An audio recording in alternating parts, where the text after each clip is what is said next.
And we're back with some more Swooning Over Stands, a Grunkle dating simulator. We couldn't stay away. We can never stay away. We will never stay away until Stan Senpai notices us. He has noticed us. Well, fully. He's kind of noticed us. He's like 15% noticed us. I mean, we just gotta capture it now.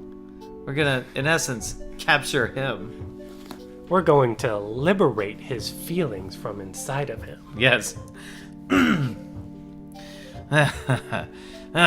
Good to go. After I hit you, are you sure you're all right? Yeah, of course. I've gotten worse beatings than that. Believe me. Well, we have some time. Why don't you tell me about one of them? There's this one time where it involved in an large. God, you got me good, kid. It involved an unusually large goose. A woman who was getting married, and a priest. Let me just say that you wouldn't think a goose could hit as hard as they do. Well, they could hit you pretty hard.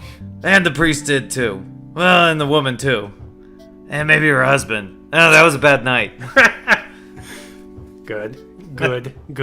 Well, not good. I'm sorry that happened to you, Stan, but...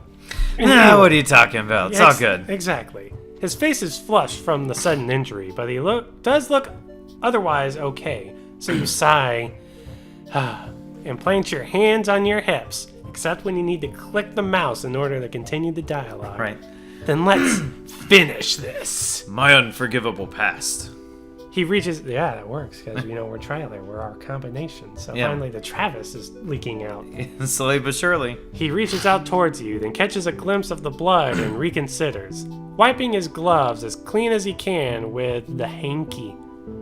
When you reach the car you spotted earlier, he pops the hood and drops his pack on the ground next to the bumper, unzipping it to reveal a jumble of various wrenches and tools. All right, hold the flashlight steady on the engine and, keep an eye out.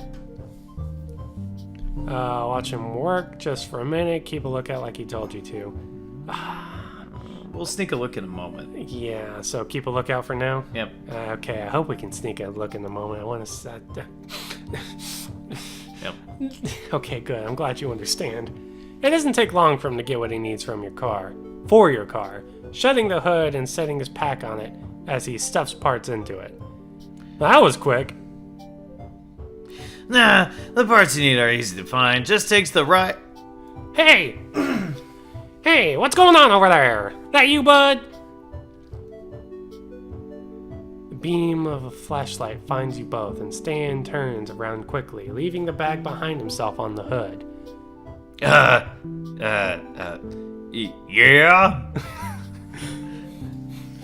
Pines, what the heck happened to your face? And what are you doing here at?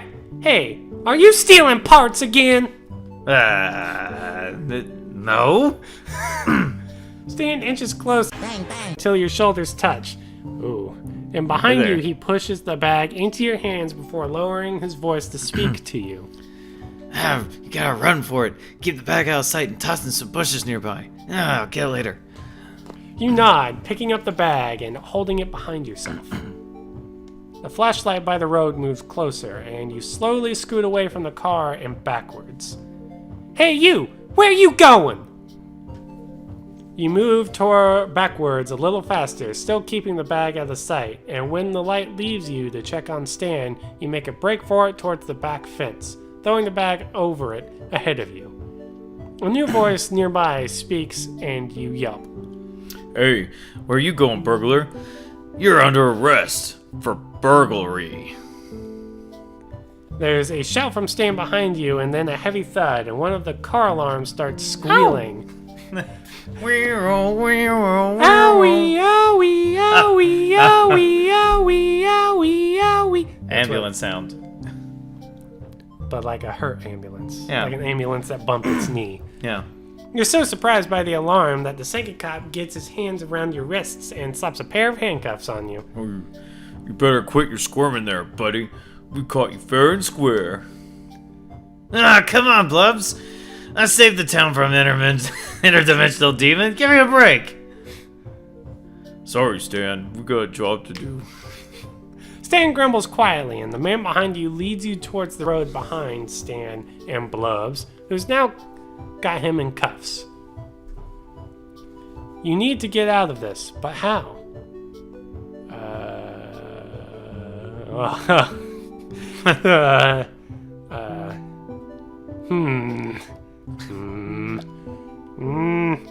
How action movie do we want to be? I got a feeling that going for the cop's gun is probably gonna end. I mean, on one hand, it's really daring. I don't know. They're pretty dumb. You won't be able to pull it off. But this isn't an action movie, it's Gravity Falls. So we need to get into that mindset. Yep. Try to grab something a little less dangerous. Yep. You close the space between you and the cop behind you. Once something moves between your fingers, you grab it. Bringing back, well, you're not sure what it is, but it feels like it's cold and metal. So you slip it into your back pocket. Maybe the keys? Maybe the keys. Oh, shoot, darling. We'll have the cruiser. Me and my ideas for romantic strolls in the moonlight. Hey, Cannon. Yeah, I appreciate it. Well, why don't we just commandeer Stan's car? Do you mean commandeer? I don't know. Aw, Edwin Derlin, you are an absolute delight, and I cherish having you as my life partner.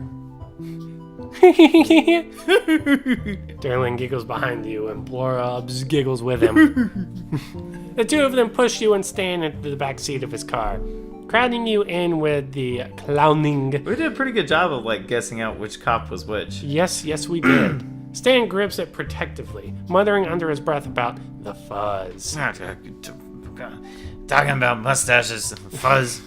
It gets so fuzzy. It's like the 70s. He's quiet for most of the ride, only speaking up once. Hey, you okay, trailer? Yeah, for all intents and purposes, we're I'm pretty alright. He falls silent after you respond. He stays that way all the way back to the station. Inside the station, Derlin leads you to a pair of chairs by a desk, and Blubs disappears down the hallway. I'll go get the donuts. Blubs is back after a few minutes, a deep frown set into his face, and after directing his frown at Derlin, he takes you and Stan down another hallway to a set of cells. At the first, he withdraws a set of keys and opens the door. You and Stan are uncuffed, and with a solid and somewhat alarming clang, the cell door shuts and locks. You two better get comfortable. We'll get your prints in the morning. Stan grumbles, settling down onto one of the provided bunk beds, and you sit down on one next to it, facing him. He peels off his gloves, tucking them inside out into his pocket, and fiddles with a loose thread on the thin wool blanket on the bunk bed. Through the door at the end of the hallway, you hear Derlin say something about fancy black fingerprints to Blubs. Here in the bright fluorescent lights, you can see that he still has a bit of blood smeared under his nose, on his chin, and you feel a flush of embarrassment when you remember you're the one who did that to him. It was you the whole time. I can't help it. I can't wait to see how everyone back home reacts when they find out I've been arrested. Well, this is not so great. Are we really in jail right now? Am I having some kind of weird night? No, that's... come on. Right? Yeah, you got the option right number idea. one? Yeah. Yep. How are we gonna get out of here? Stan shrugs, crossing his arms over his chest and flopping back onto the mattress. Don't think we can, kid. Unless we use this device I have in my pocket. It wasn't just a gun, it was a super gun. Listen to the noise it makes whenever I shoot it. Bang, bang. Thank you, Travis. You're welcome. I'll see if I can convince them that you got hypnotized or something into coming along with me. Gotta keep you out of trouble. Listen, if you're going down for this, then so am I. Aw. He laughs quietly, propping himself up on his elbows. Crazy kid. You don't want to get in trouble with the law, kid. Trust me. This isn't my first time spending the night in the jail. Not by a long shot. How many nights have you spent in jail? Carry them. What, 7.5 years? Oh. Sounds rough. Yeah, well, so it goes. This won't be bad Hey, I'm not too far off. You're not. Good job. Good This won't be so senses. bad compared to 5 years in a Colombian prison. There's a story behind that, but it doesn't look like he wants to tell it at the moment. But I'm gonna get him to tell it one of these days. One of these days. Anyway, the only way we're getting out of here is with the keys. Then we could just slip out a window or something. You think for a moment, stuffing your hands in your pockets, and suddenly remember the thing you grabbed off the sink. It got Durland. Oh, wait. You jump to your feet and dig into your back pocket, withdrawing the small metal thing you stole to find that it's a set of car keys on a plastic keepsake photo fob. Stan's not looking, staring down at the floor of the cell instead, but you think you know what to do with these. You go up to the bars of the cell looking for Durland.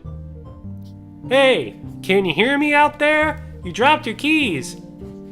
The faint discussion in the other room stops, and a moment later, Durland comes into view. Where'd you get my keepsake photo fob? I've been looking for that. Darling, I keep telling you, you can't keep losing it. It's special. You hold it out through the bars with both hands. As he reaches for his key fob, you reach to his belt with your right hand and unclip the ring of keys from his belt. He doesn't notice, Of course. as incompetent as they always are. Yep.